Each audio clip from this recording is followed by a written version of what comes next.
Livro de Jó, capítulo 42. Livro de Jó, capítulo 42. Nós vamos concluir a nossa série de estudos no livro de Jó nessa noite.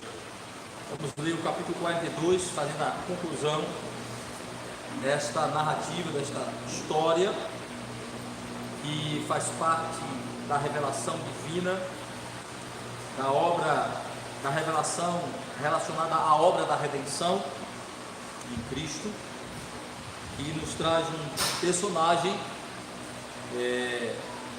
muito conhecido e que a sua história ela faz parte da revelação, do processo revelacional, onde Deus, através dessa história, nos revela verdades espirituais relacionadas a Cristo, a sua obra e a maneira como Deus lida conosco por meio de Cristo, principalmente através das circunstâncias,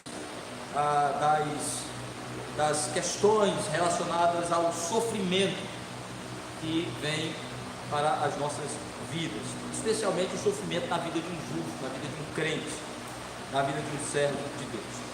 Então, capítulo 44, encerrando assim a nossa série. Quando concluirmos, nós iremos não trabalhar um texto, não uma exposição de um livro, mas iremos apenas ter algumas reflexões e dedicar maior tempo à oração neste momento.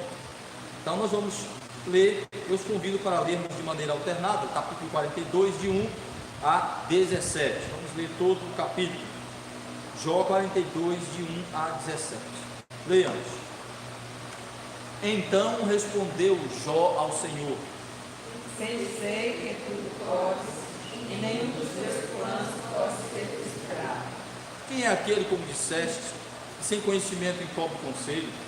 Na verdade, falei do que não entendia, coisas maravilhosas demais para mim, coisas que eu não conhecia. Escuta-me, pois, e eu falarei, eu te perguntarei, e tu me ensinarás. Eu te conhecia só de ouvir, mas agora os meus olhos te veem. Por isso me abomino, me arrependo no pó e na cinza. Tendo o Senhor falado estas palavras a Jó, o Senhor disse também a Elifaz, o temaníta: a minha ira se acendeu contra ti e contra os teus dois amigos, porque não disseste de mim o que era reto, como meu servo Jó. Tomai, pois, 7 novilhos e 7 carneiros, e ide ao servo Jó, e oferecer ao holocausto por vós. O meu servo Jó orará por vós, porque ele aceitaria para que eu não mostrasse a vossa loucura, porque vós não disseste de mim que era reto, como meu servo Jó. Então foram Elifaz, o temanita, e o Gadita, e Zofar, o Namatita, e fizeram como o Senhor lhes ordenara. E o Senhor aceitou a oração de Jó. Mudou o Senhor a sorte de Jó, quando ele chorava na frente do Senhor. E o Senhor lhe deu dobro de tudo que antes possuía. Então vieram a ele todos os seus irmãos, todas as suas irmãs, todos quantos dantes o conheceram, comeram com ele em sua casa, se condoeram dele e o consolaram de todo o mal que o Senhor lhe havia enviado. Cada um lhe deu dinheiro e um anel de ouro. Assim abençoou o Senhor o último estado de Jó, mais que o primeiro, porque deu aquele 14.000 ovelhas, 6.000 camelos, 1.000 jumentos de bois e 1.000 jumentos. Também teve outros 7 filhos e 3 filhas. Chamou o nome da primeira Penina, e da outra Késia, e da terceira Quéria. Em toda aquela terra não se acharam mulheres tão formosas como as filhas de Jó. Seu pai lhes deu herança entre seus irmãos. Depois disso viveu Jó 140 anos, e viu seus filhos, os filhos dos seus filhos, até a 4ª geração. Então morreu Jó velho e farto de dias. O Senhor aplique a sua palavra nos nossos corações. Amém.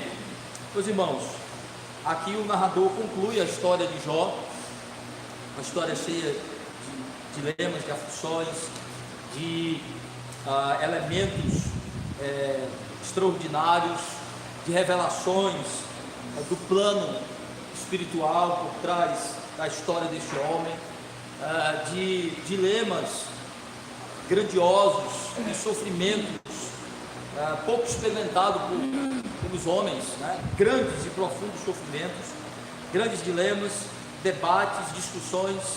Nós vimos então como o narrador nos conduziu até aqui. Já vimos cada capítulo, versículo por versículo, analisamos toda a história de Jó, e aqui o narrador nos leva para a conclusão desta história e mostra que, no fim de tudo, a história de Jó, ela tem a ver com o plano de Deus e não simplesmente com a sagacidade de Satanás, a ousadia.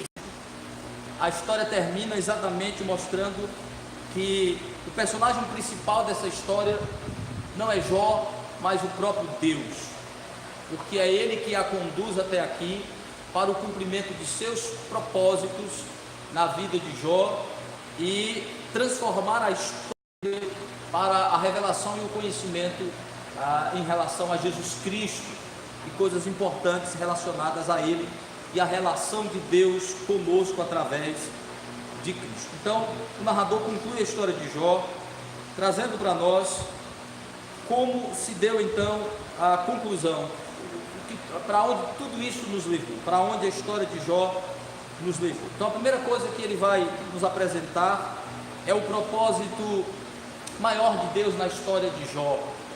Mais do que provar alguma coisa para Satanás, mais do que provar alguma coisa para o próprio Jó, o objetivo de Deus era tratar a vida de Jó como seu servo e produzir nele uma real e absoluta e verdadeira experiência com o seu Deus.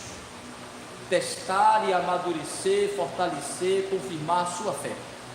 Então, o teste de Jó é um teste de fé, é um teste quanto à natureza de seu temor. Enquanto Satanás entra aí como um personagem questionando, atribuindo a Jó uma hipocrisia religiosa, que ele temia a Deus por uma motivação meramente ambiciosa, bajuladora, porque Deus lhe cobriu de bênçãos, porque Deus lhe cobriu de privilégios. O Senhor afirmou que o temor de Jó era verdadeiro, né? Era puro e sincero.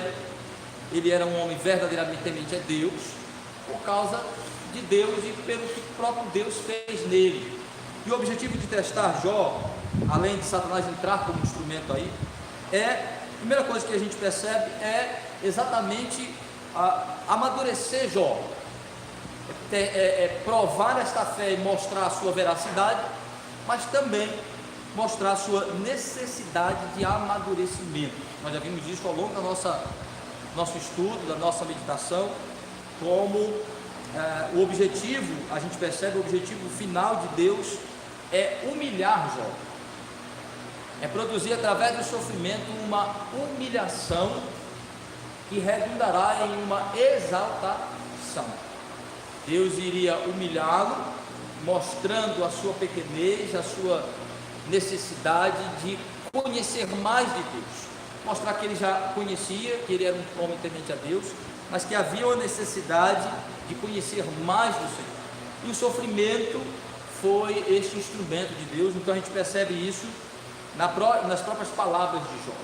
Quando Jó confessa seus pecados, reconhece que falou coisas infelizes, que fez afirmações indevidas, que inquietou-se demasiadamente ante Deus, que exageradamente defendeu a sua justiça, que exageradamente pediu a Deus explicações a respeito do seu sofrimento.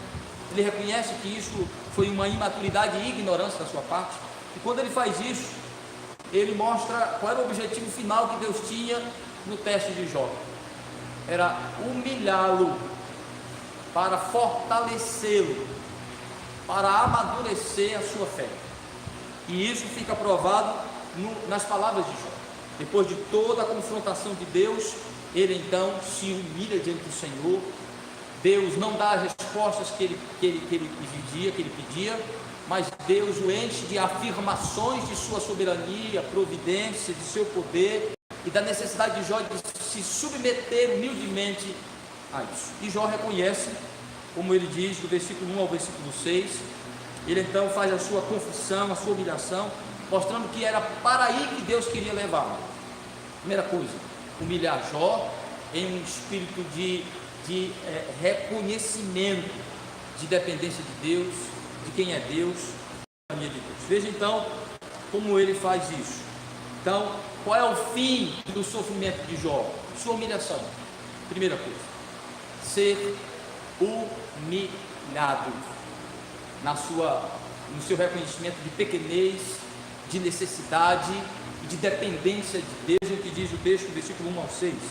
Então respondeu Jó ao Senhor: bem sei que tu podes e nenhum dos teus planos pode ser frustrado. Quem é aquele, como disseste, que sem conhecimento encobre o conselho? Na verdade falei do que não entendia, coisas maravilhosas demais para mim, coisas que eu não conhecia. Escuta-me, pois havia dito, e eu falarei. Eu te perguntarei e tu me ensinarás. Eu te conhecia só de ouvir, mas agora os meus olhos te veem, por isso me abomino, me arrependo no pó e nasci.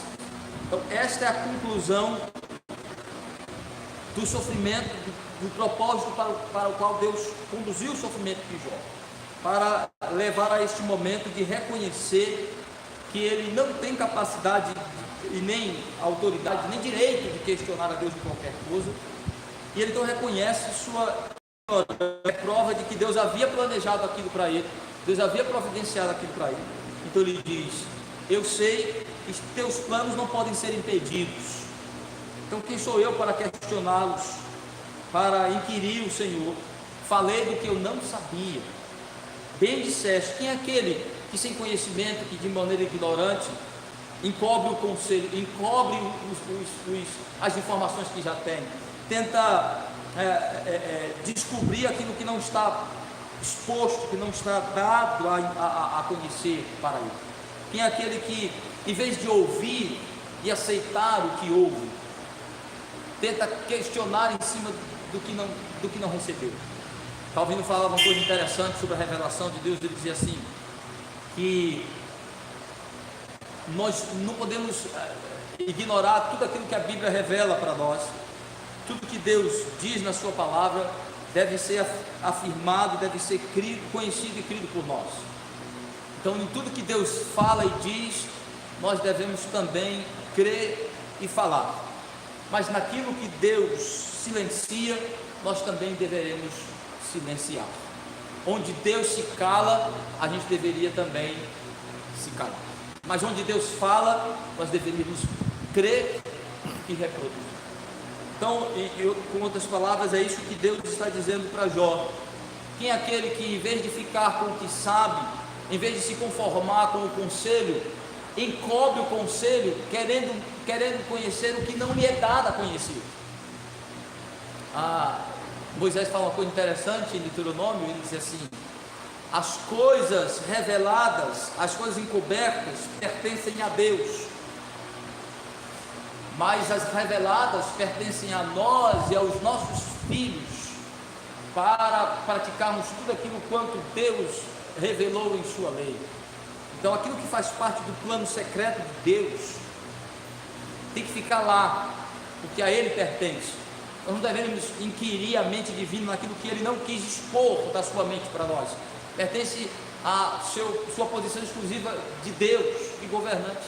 Então Deus está dizendo para Jó: quem é aquele que encobre o conselho, que em vez de se calar, que em vez de se acalmar e se aquietar no que já sabe, no que já tem, inquieta-se querendo descobrir o que não lhe está revelado? Para que nos inquietarmos com o que a Bíblia não diz? Para que ficarmos, como dizem os amigos meus no seminário, a gente gosta de brincar, que às vezes os teólogos tentam entrar em discussões profundas de coisas que Deus não revelou, como Adão tinha umbigo ou não? Rapaz, para que eu vou querer me degladiar na discussão se Adão tinha umbigo ou não? Para onde isso vai me levar? Que relevância isso tem? Nenhuma. Mas é mais ou menos assim. Tem gente que gasta energia, relacionamentos para discutir questões que Deus não revelou, deixou de maneira misteriosa para nós, oculta para nós, porque não interessa a nós, não é importante. Se o fosse, ele revelava. Ele não quis dizer. Então, um amigo um dia disse assim: não, esse negócio de discussão, se Adão teve umbigo, eu resolvo logo. Para mim, Adão teve umbigo. Eu disse: mas como é que Adão teve umbigo? Ele disse: não, como quando Deus. Aí eu disse: não, outro disse: não, mas Adão não teve mãe para ter cordão umbilical. Eu disse: ah, Deus não fez Adão, bonequinho lá? Pá, fez. Quando ele fez, ele olhou e disse assim, pegou o dedo e disse: menininho bonito, aí fez um buraquinho lá no lugar. Deixa de você ver, gente. Pois é, quem entra em discussões desnecessárias, não besteira. Então, em outras palavras, Deus está dizendo para Jó: quem é que encobre, quem é que fecha os olhos e o coração para o que já tem, por inquietar-se por aquilo que não tem? Tratando disso, a gente reclama mais pelo que não tem do que agradece pelo que tem. Temos tanto conhecimento, temos tantas bênçãos, tantas dádivas, Deus dá tantas coisas para nós, tantos privilégios, tantas bênçãos, tantas oportunidades, e a gente gasta muitas vezes muito tempo inquietado, angustiado com o que não tem e não recebe, em vez de agradecer pelo que já tem, pelo que já recebeu.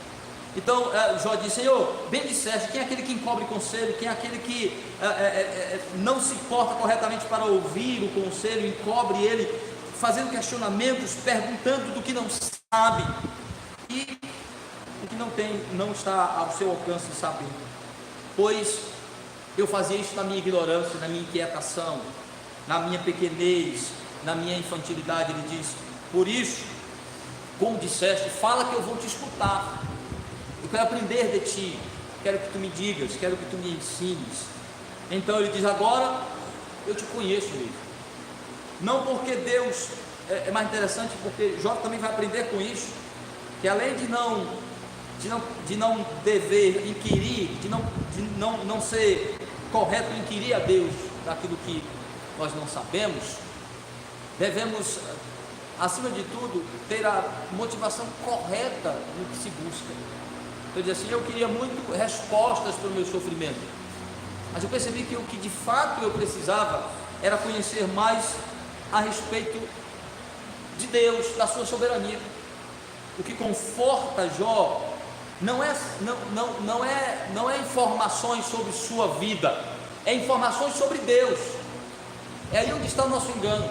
A gente às vezes lida com a questão de doutrina e de Bíblia, de conhecimento, num aspecto muito antropológico, antropocêntrico, muito voltado ao humanista. Eu quero que a Bíblia fale coisas sobre a minha vida, eu quero ouvir a pregação, coisas sobre mim, sobre a minha vida. Só que antes de ouvir coisas sobre você, seu conforto está antes de se conhecer, de conhecer a Deus, porque é primeiro conhecendo a Deus corretamente que você terá um conhecimento correto sobre você.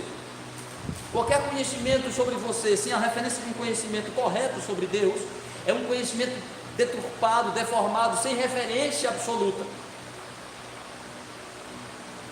Então Jó disse assim: eu estou agora confortado porque eu te conheço mais. E foi o conhecer mais de Deus que confortou Jó.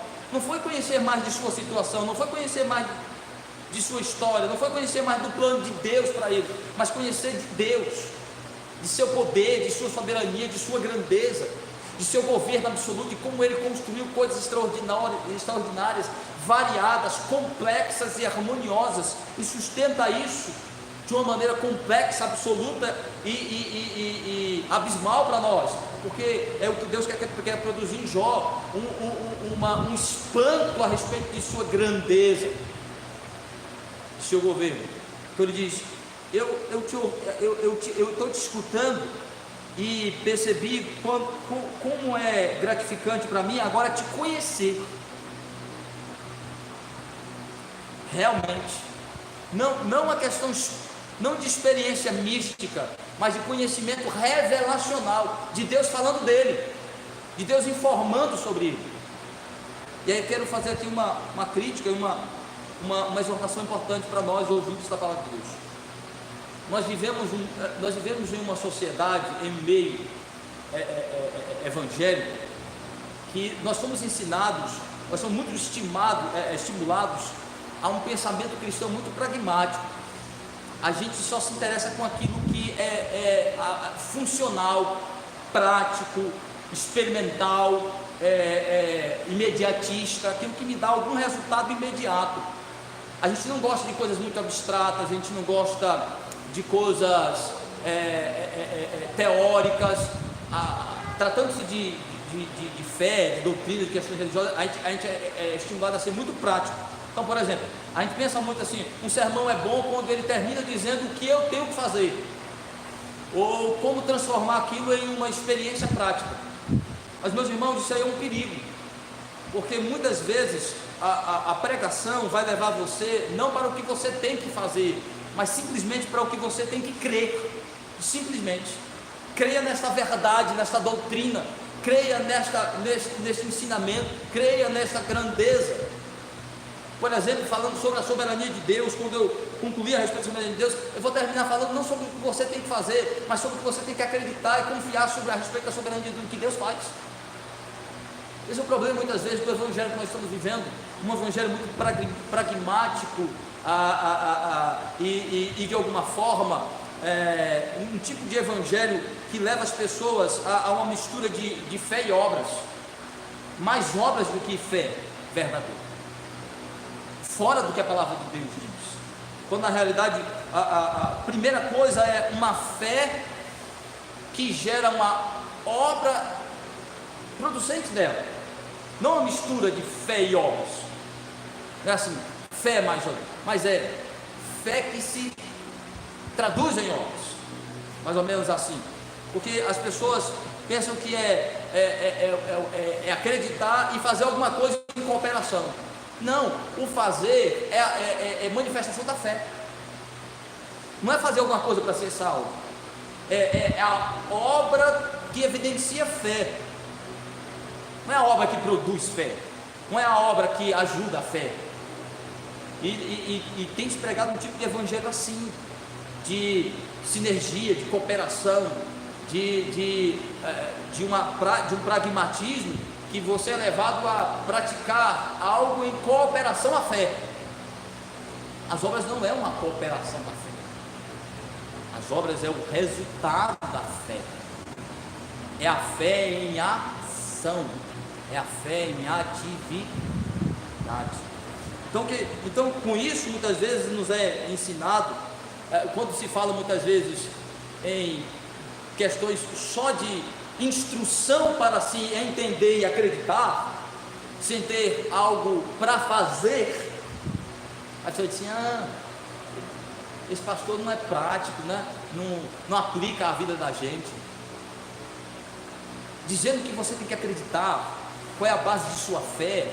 Eu estou ajudando para a sua vida prática, lhe dando a base, o instrumento, a solidez de sua fé, para quando na prática você precisar dela.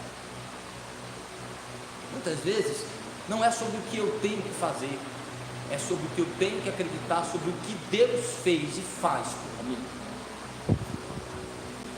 Então a gente fica muito naquela angústia: o que é que eu tenho que, o que é que você ensina para eu fazer? E aí muitas vezes o que é que nós estamos fazendo? Nós estamos vindo para a igreja ou lendo a Bíblia, simplesmente procurando descobrir o que eu tenho que fazer, quando na realidade eu deveria ir para a Escritura para primeiro aprender sobre o que Deus fez por mim em Cristo, o que Cristo faz por mim e o que Ele faz por meio de mim. Quando você faz, não é você fazendo por Cristo, é Cristo fazendo por meio de você, é obra dele em você. Então, mais do que procurar o que você tem que fazer, você precisa ir para a Escritura, procurar o que Deus faz, o que Cristo fez por mim. Então a gente fala muito de um evangelho do que os homens fazem, do que os homens têm que fazer, e deixamos de lado e não gostamos, não gastamos tempo e não temos paciência de ouvir sobre o que Cristo fez, sobre o que Cristo faz. Não temos paciência de ouvir sobre doutrina ensinando sobre o que é redenção, como é que Cristo fez a obra da redenção, como Ele fez. A gente fica angustiado porque a gente quer saber de coisas que a gente tem que fazer, porque a gente tem a sensação de que a gente tem que fazer alguma coisa. Se a gente não fizer alguma coisa, nada acontece. Não é assim. O Evangelho primeiro é aprendizagem sobre o que Deus faz e fez por nós. Salvação primeiro é isso, o que Deus fez por nós. Então, quando Jó se depara com essa realidade, ele diz assim: eu estava no caminho errado, eu estava na busca errada, eu estava na motivação errada, eu queria muito saber a respeito de mim. Eu queria muito que o Senhor me justificasse, eu queria muito que o Senhor abraçasse a minha causa e viesse me defender e me explicasse coisas sobre a minha vida. E Deus não explicou nada sobre Jó. Deus gastou aqueles capítulos todos, nós vimos, Deus gastou aquele tempo todo falando nada sobre Jó, só sobre ele, só sobre ele, porque era isso que Jó precisava aprender primeiro, sobre Deus. O Evangelho não é sobre o homem, é sobre Deus através de Jesus Cristo. A mensagem do Evangelho não é sobre nós, não é o quanto o homem é importante, o quanto Deus é grande, não é o quanto o homem é importante, o quanto Deus é maravilhoso. A Bíblia é sobre Deus, não sobre nós, mas o que Deus faz por nós, em nós, através de nós. Então, Jó aprendeu isso. Eu te conhecia, eu tinha uma experiência, eu tinha um conhecimento agora. Por isso que agora veja o que ele vai dizer dele. Ele vai parar de questionar sobre ele, vai parar de querer respostas da história dele. Ele vai parar de questionar e pedir justificação. Ele vai dizer assim: por isso que eu me abomino e me arrependo no pó e na cinza. Me arrependo de ter questionado, de ter inquirido, de ter falado de maneira equivocada, de ter exagerado na busca de minha defesa, quando eu deveria estar preocupado em saber o que é que Deus quer me ensinar sobre Ele nisso, o que Ele quer me ensinar sobre Ele nessa história. Então, a primeira coisa, meus irmãos, que o texto nos mostra é como o sofrimento de Jó tinha o objetivo de humilhá-lo através do sofrimento, levando-o a reconhecer a necessidade de conhecer mais de Deus. Ele tinha uma fé verdadeira, mas uma fé que precisava ser amadurecida. E a fé do crente se amadurece, é amadurecida através de mais conhecimento sobre Deus, que vem da sua palavra e da vivência dessa palavra no nosso dia a dia, nas circunstâncias, de como lidar com o sofrimento, com as coisas da vida. Como entender a soberania de Deus, a providência de Deus no sofrimento, nas circunstâncias da vida. Então, a primeira coisa, o sofrimento de Jó tinha como objetivo humilhar Jó diante de Deus, para que ele pudesse crescer no conhecimento do poder da soberania de Deus. A segunda coisa que o texto nos mostra, o segundo objetivo, então como Deus tinha o objetivo primário de humilhar Jó na autorrevelação dele através do sofrimento, Deus aqui mostra que ele também tinha o objetivo de confirmar a fé de Jó. Então Deus justifica Jó.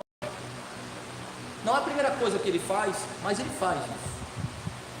Ele não dá respostas para Jó, mas ele repete aquilo que disse a Satanás, de que Jó era um homem temente a Deus, de que Jó era fraco, tinha ignorâncias e pontos obscuros de conhecimento, mas ele era um homem verdadeiramente temente a Deus.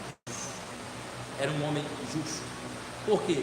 Porque ele era justificado pelo próprio Deus, pela sua providência, pela sua graça e misericórdia. Então, o texto mostra isso quando Deus vai repreender os amigos de Jó, dizendo, é tão interessante que Deus faz isso indiretamente. Deus não diz a Jó, mas diz aos amigos de Jó, de que Jó era justo.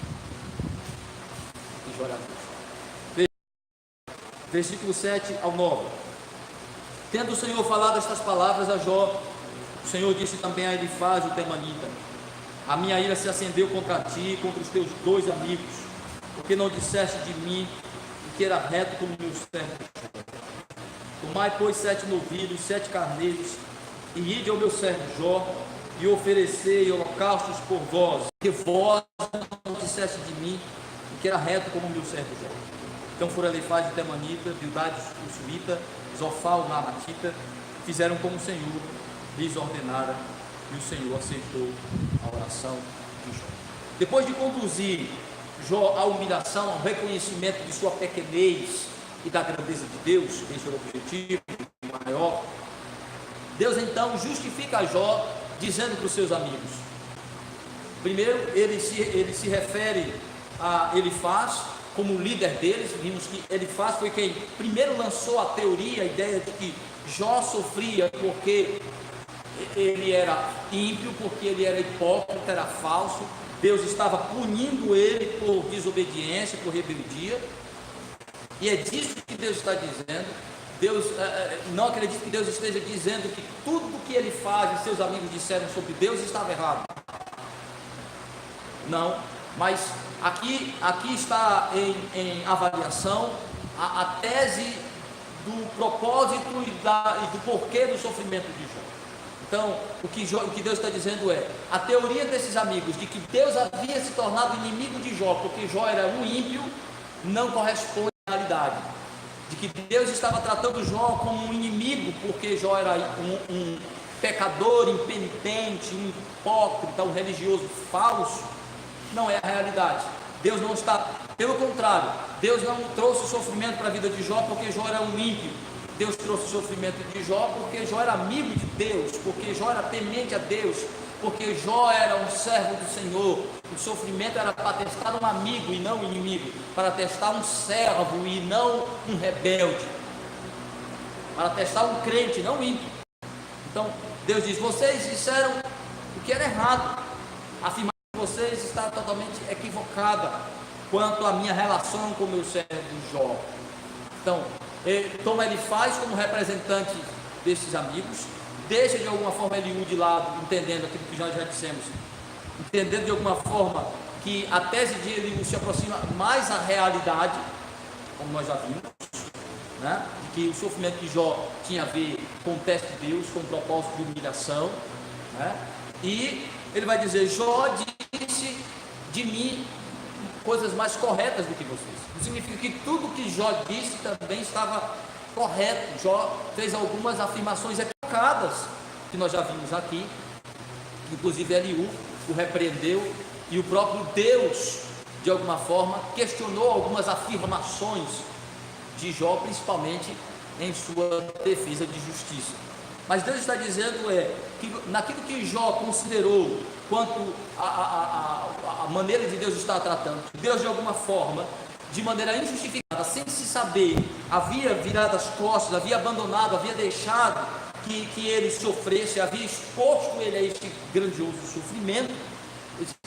Jó está muito mais correto naquilo que ele disse a respeito de mim do que vocês. Mas mais do que isso, mais do que está certo ou errado nas teses, o ponto é que Deus está justificando Jó, no sentido de dizer: Jó não é o que vocês diziam, Jó não é ímpio, Jó é um servo meu, é um homem temente. Mais do que isso, Jó é aqui tomado como um tipo de Cristo, como uma figura mediadora, como alguém que tinha um ministério importante naquele lugar, naquele contexto, naquela história. Jó não era só um servo de Deus, ele era uma figura representativa, um exemplo, um padrão de vida piedosa que deveria ser seguido, porque ele é de alguma forma um tipo de sacerdote, ele é um tipo de mediador, um tipo de Cristo, uma figura de Cristo naquele contexto, a ponto de Deus dizer: há uma liderança que está sobre ele. Por isso que a história de Jó é interessante, porque muitas coisas aqui estavam em jogo com o sofrimento de Jó. Não só as perdas físicas, materiais, relacionais de Jó, mas também ministeriais. Jó era um tipo de sacerdote, Jó era um tipo de liderança social, pública, porque ele exercia um tipo de posição na sociedade como juiz, um tipo de juiz, compunha um tribunal de julgamento, mas também tinha um papel religioso importante, como a gente aqui. Jó, ele era o líder religioso, ele sacrificava em favor a Deus, em favor das pessoas, ele intercedia, por exemplo, em favor dos seus filhos. Isso indica que ele era uma liderança religiosa importante, um tipo de sacerdote, a ponto de Deus dizer assim: vocês precisam se arrepender, pedir perdão a Jó e se arrepender dos seus pecados, das suas palavras malditas, e receberem o meu perdão pela mediação de Jó. Jó orará por vocês. De alguma forma, esses homens são descritos como crentes, como temente a Deus, mas mostra a necessidade de acreditar e confiar em um mediador providenciado por Deus, que aqui é de Jó. Jó iria orar por eles, sacrificar por eles, mostrando que de alguma forma ele exerce aqui um papel intercessório, mediatório, como era comum no contexto do Antigo Testamento, apontando para Jesus Cristo. É um tipo de sacerdote, é um tipo de figura mediadora, mostrando que sim, ele era um homem temente a Deus, justo, e ainda tinha um papel mediador diante da comunidade, um papel de intercessor diante da comunidade. Ele era um tipo de Cristo, uma figura de Cristo, uma maneira de ensinar sobre Cristo naquele contexto, porque é através de Cristo que a gente ora hoje, é através de Cristo que a gente sacrifica a Deus e sacrifícios de ações de graça e de louvor, porque é o sacrifício dele que nos coloca diante de Deus. É através de Cristo que a gente ora. Então aqui quando ele diz: ele orará por vocês, primeiro afirmando a fé, a justiça, a retidão. Ele não é um ímpio como vocês pensavam, mas um homem temente a mim, que eu o declaro justo. Então mostra que a justiça de Jó vem de uma imputação legal, baseada na fé que ele tinha em Deus, nas promessas e nas revelações a respeito do Messias, Deus, e exercia um papel mediatório que prefigurava Cristo naquele contexto. Então ele diz: Deus o justifica, porque é Deus que nos justifica, baseado na fé, na justiça de Cristo, na justiça do mediador. Nós já vimos que Jó acreditava na promessa de um Redentor que viria. Então ele está dizendo: ele tem justiça, ele tem verdade, ele tem fé, porque eu dei isso para ele. Tem a ver com a minha relação. Ele é meu servo, meu escolhido. A ideia de ser meu servo é isso, é meu. Então há nele os elementos da aliança, da promessa redentora do Senhor.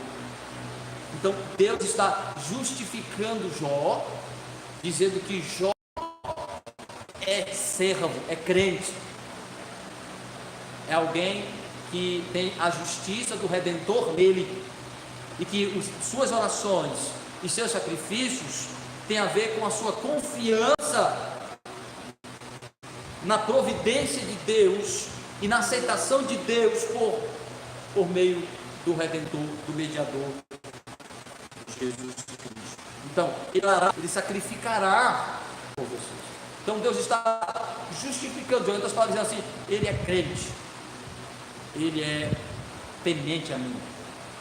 Então ele está dizendo, em outras palavras, dizendo para os amigos de Jó: vocês mentiram sobre Jó, estavam equivocados sobre Jó, precisam se arrepender, precisam confessar e precisam aceitar o ministério que eu dei para Jó e entender o papel que esse ministério tem de intercessor, de mediador naquele contexto, apontando, mostrando que é através de Cristo, através do mediador perfeito, Jesus Cristo, que temos acesso ao perdão de Deus. Somos justificados pela fé em Cristo Jesus. A necessidade de orar, mostrando que o poder de perdoar não está nele, em Deus. Por isso a necessidade de sacrificar. Jó é o meio, Jó é um instrumento. Jó não é a fonte do perdão, não é a fonte da reconciliação. Jó não é a fonte da justiça. Jó é apenas um instrumento para revelar que há uma justiça, que há um justificador, que é Deus. Por isso ele orará, ele irá para a fonte dessa justiça, dessa retidão, dessa fonte de perdão. Ele sacrificará, ele demonstrará a fé em qual é a fonte providenciada por mim. O sacrifício perfeito do Cordeiro, o substituto perfeito, que não é Jó, é o Cordeiro, é Cristo. Então por isso que ele ora e sacrifica, para mostrar que a fonte de perdão, a fonte de reconciliação não está nele. Então ele é justificado como alguém, não que tem justiça própria, mas que tem fé naquele que justifica. Então Jó é justificado quanto à sua fé. Deus então o justifica dizendo, ele crê, ele é crente, ele é meu servo, ele é temente a mim, ele não é um ímpio, ele confia em mim, ele acredita em mim, ele busca a mim, e eu o coloquei aí como um mediador, como um intercessor, como um instrumento que manifesta a minha graça aí no meio de vocês. E finalmente, meus irmãos, o texto, Deus humilhou Jó, justificou Jó, diz, qual é o objetivo de Deus? Testar a fé de Jó, passá-la, amadurecê-la para confirmá-la, para revelá-la como verdadeira, e por fim recompensá-la, a dispensar mais graça, trazendo então bênção. Então Deus muda a sorte de Jó, restaurando a sua prosperidade pela graça. Veja o que o texto diz, versículo 10: mudou o Senhor a sorte de Jó quando este orava pelos seus amigos, e o Senhor deu o dobro de tudo que antes possuíra. Então vieram a ele todos os seus irmãos, todas as suas irmãs, todos quantos antes o conheceram, e comeram com ele em sua casa, e se condoeram dele, consolaram de todo o mal que o Senhor lhe havia enviado. Cada um lhe deu dinheiro, um anel de ouro. Assim abençoou o Senhor o último estado de Jó, mais do que o primeiro, porque veio a ter 14.000 ovelhas, 6.000 camelos, 1.000 jumentos de bois, 1.000 jumentas, 1.000 juntas de bois, 1.000 jumentas. Também teve outros 7 filhos e 3 filhas. Chamou o nome da primeira Gemima, e da outra Késia, e da terceira Queren Rapuque. Em toda aquela terra não se acharam mulheres tão formosas como as filhas de Jó. Seu pai lhes deu herança entre seus irmãos. Depois disso viveu Jó 140 anos, e viu aos seus filhos e aos filhos de seus filhos, até a 4ª geração. Então morreu Jó, velho e farto de dias. Então, depois de humilhar Jó, Deus justifica Jó, e depois muda a sua sorte, restaura a sua vida, primeiro sua saúde, né? Apesar do texto não explicitar, mas fica implícito a ideia de que se Jó estava enfermado com uma enfermidade terminal, que o deixava, né, com o corpo cheio de úlceras, de chagas abertas, Deus então limpa o seu corpo e restabelece a sua prosperidade material, dando materialmente o dobro do que ele tinha, restituindo a quantidade de filhos com a mesma mulher, tá? Restabelecendo as relações com os seus familiares e amigos. Seus familiares voltam, e então diz o texto que a sua condição segunda é melhor do que a primeira, mais próspero, mais abençoado materialmente, renovado em espírito, em alegria. Mas o que a gente percebe, meus irmãos, é que tudo isso é uma questão de graça. Primeiro, Deus não tinha nenhuma obrigação de restituir a vida material e física de Jó. Deus não tinha nenhum dever, nenhuma obrigação de restabelecer nem a saúde de Jó, nem os bens materiais de Jó. Mas Deus, por graça, por misericórdia e bondade, recompensando a fé, a fidelidade, a esperança e confiança em Deus, Por isso que Paulo diz que é graça sobre graça, é Deus quem nos dá fé e nos dá condições de perseverar, e ainda recompensa a nossa perseverança, graça sobre graça. Então, é Deus quem gera a fé e gera a perseverança na fé, e ainda recompensa a fé quando ela persevera. Graça abundante. Então diz que Deus preservou a fé de Jó, e por graça restituiu a sua saúde, restituiu as suas relações interpessoais e as suas posses, sua família e suas posses. E aqui tem uma ordem bem interessante de importância e de valor. Primeiro, há um restabelecimento de sua saúde, de sua condição física, há um restabelecimento de suas relações interpessoais, seus familiares. Não há nenhum indício aqui de hipocrisia, mas de que assim como Deus tratou o coração de Elifaz dos seus amigos, repreendendo quanto à visão equivocada sobre Jó, isso foi extensivo aos seus familiares que estavam distantes, que não havia ainda acolhido Jó. Diz o texto que isso indica que houve um mover divino no coração dos familiares de Jó, restabelecendo relacionamentos, abençoando Jó com relações com família e por fim com bênçãos materiais, com prosperidade. Agora, Jó havia se tornado rico de alguma forma por um esforço de trabalho muito grande. Ele trabalhou muito, Deus abençoou o seu trabalho. Trabalhou e criou os seus filhos. Mas presta atenção que a restauração de Jó parece ser uma coisa muito mais de graça e misericórdia do que de resultado de esforço e trabalho de Jó.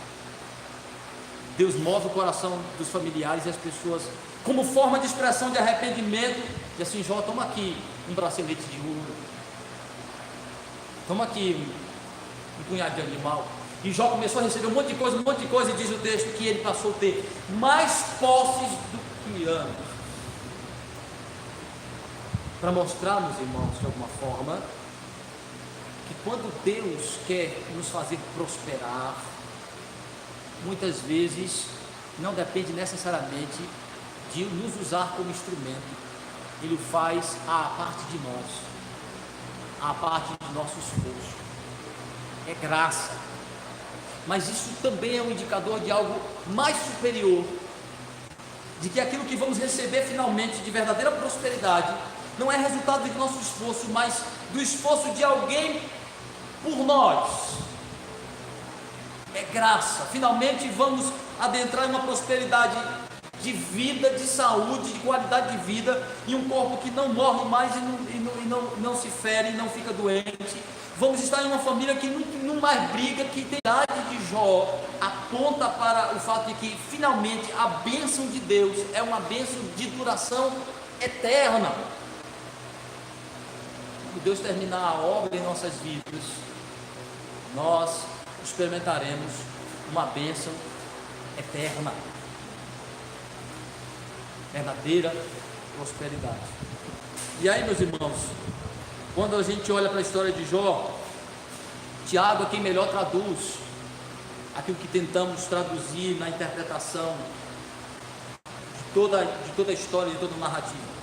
Tiago diz que sim, a história de Jó está relacionada com a obra da redenção, está relacionada com aquilo que temos de propósito de sofrimento na nossa vida em Cristo, de que sim, o sofrimento na vida de um crente, de todo crente, tem o mesmo propósito que teve na vida de Jó, de nos humilhar para estarmos sobre a dependência e sobre um conhecimento mais profundo de Deus, para testar e confirmar a nossa fé e para experimentarmos bênçãos infinitas e eternas de Deus nas nossas vidas.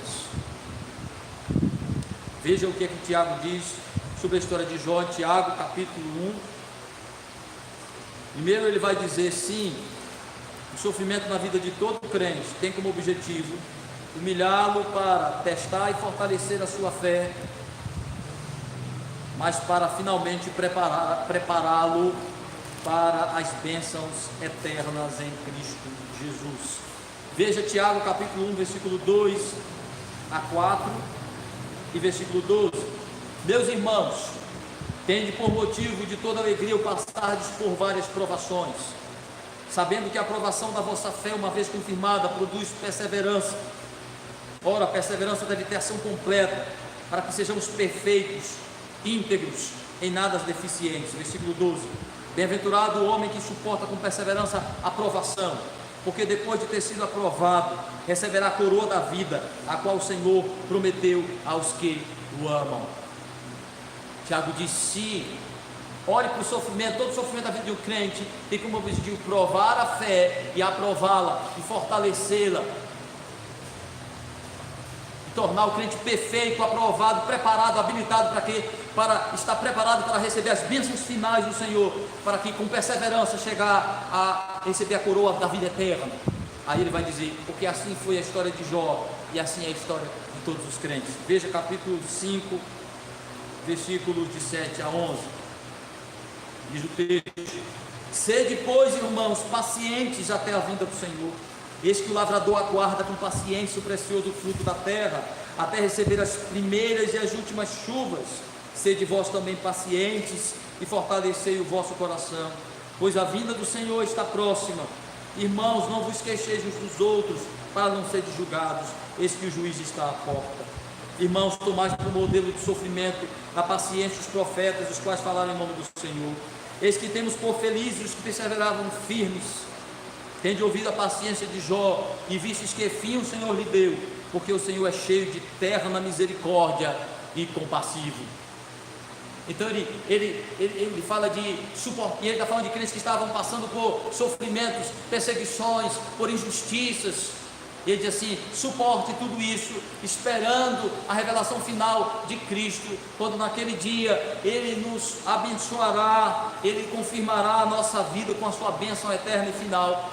Pois para isso apontava o sofrimento de todos os profetas, de todos os crentes, inclusive de Jó. Visto o fim que Deus deu a Jó, aí está dizendo, aquilo aponta para o fato de que Deus finalmente recompensará a nossa fé, a nossa esperança, a nossa confiança nele, nos abençoando com a bênção de vida eterna. Mas a história de Jó também, meus irmãos, a conclusão da história de Jó aponta para algo interessante, que é a respeito de quais são as nossas reais riquezas.